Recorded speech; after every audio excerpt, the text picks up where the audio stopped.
তো guys finally Tarakeswar গেটে চলে আসলাম, যেখানে লেখা রয়েছে ওয়েলকাম টু তারকেশ্বর। তো এখানে এসে আলাদাই শান্তি লাগছিল।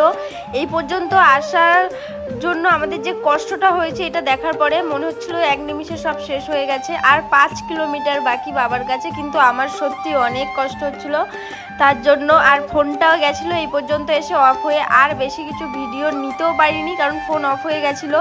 তো ফাইনালি লাস্ট বারের মতো দেখে এখান দিয়ে আমরা চলে যাব তারকেশ্বর। দেখো কত ভক্তরা গেছে, বাবার ভক্ত সব।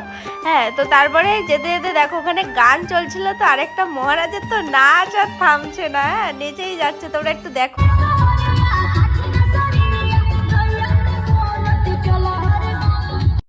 তো দেখলে কেমন নাচলো, তারপরে এখনো নেচে নেচেই যাচ্ছে। তো আর আমাদের আর কোনো ভিডিও নেই, এইটাই লাস্ট ভিডিও। কিন্তু আমরা অনেক কষ্ট করে হলো বাবার কাছে পৌঁছে গেছিলাম। সবাই বলো হর হর মহাদেব।